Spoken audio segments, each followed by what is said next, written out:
Known as the father of the Italian language, he was an Italian poet and a moral philosopher, notorious for his epic poem, The Divine Comedy, or La Divina Commedia in Italian, which comprises sections representing the three tiers of the Christian afterlife: purgatory, heaven, and hell. Which this poem is a great work of medieval literature and is considered the greatest work of literature audaciously composed in Italian compared to the Latin used by scholars in most literature.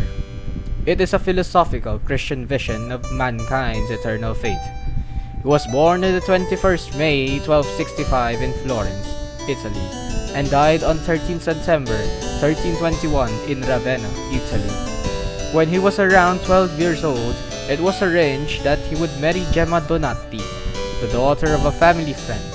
Around 1285, the pair married, but he was in love with another woman named Beatrice Portari, who would be a huge influence on him and whose character would form the backbone of his Divine Comedy. His parents were Alighiero de Bellicione and Bella degli Abbati, with Guido Cavalcanti as his best friends. Known for other works of La Vita Nuova, Il Convivio, and Del Vulgari Eloquentia. All this is no other than Dante Alighieri.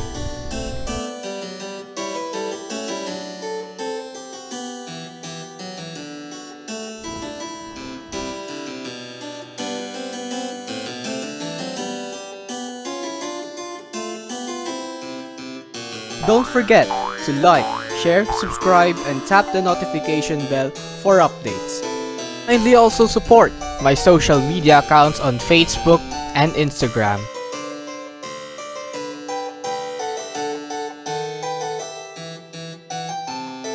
First, I started sketching using a terracotta Derwent charcoal for me to outline it in a smooth and finesse quality like some chalk pastel, not at least embossing the paper for an even coloring or shading. By the way, the face is based on the 3D reconstruction of Dante's face made by experts. I then used some soft pastel to lighten up the sun illumination, with the gold parts using gold color of Prismacolor pencils and gold pen ink for bigger parts. Mixing pastels with red and violet in lieu of blandly placing black for it not to make it dull on his hat. Using a Renaissance technique, usually common in medieval icons, I used some green in order to illuminate his face as some undertone in a gold background. Then I go shading using light skin tones. Lastly, I colored the white part of his headgear with some blue since, as aforementioned, to make it not dull in color.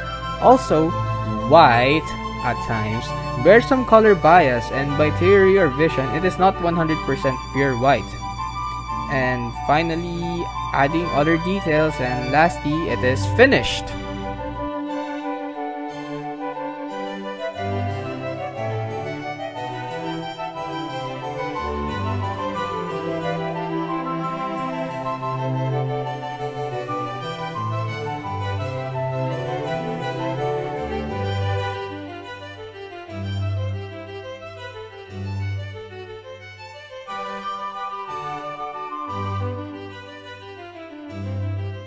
Surrounded by the rays of the sun, prevails his intellect of life through contemplating fate with reason, shining like a quinus. One reflection of this is how he presented justice, equity, and reality during his time. Not to mention the fact of him exposing the aristocracy of powerful people. In his Divine Comedy, he was able to understand the coherence of theology, politics, and morality. With those evil beings, they were placed in the levels of hell, Inferno. In connection, symbolized with the book and the blooming purple rose, in which violet was historically precious and lucrative. It highlights its incessant expose of truth by evidence as ros ipsa loquitur, as rose is homophonic to res, especially within the Divine Comedy. There is a symbol of the Sacred Heart and the Dominican-inspired cross below, as it communicates that he is an intellectual and compassionate Catholic. With a background in the Dominican and Franciscan philosophy, he was staunch in expressing himself to the truth of faith by critical thinking. With a green laurel, like emperors and poets like Virgil, which is his idol in his book, he is bestowed of victory, given that he is a foundation of modern Italy and language and existence. Surrounded in his neck with a heart and cross hanging, ergo, it is to be said that he has a thinking heart, mostly with some grain and flour, symbolize that all his works are ready to be promulgated as of present as to how harvesting of farmers work. Overall, he is, as quoting Cicero or Cicero in classical or ecclesiastical Latin, non nobis solum natis sumus, not for ourselves we are born. He had the purpose and legacy he created as an Italian and an intellectual. By word, he brought that, segui il tuo corso e lascia dir le genti, follow your road and let the people say. True enough, he was bold in exposing truths and controversies despite the criticisms and persecutions instigated to him.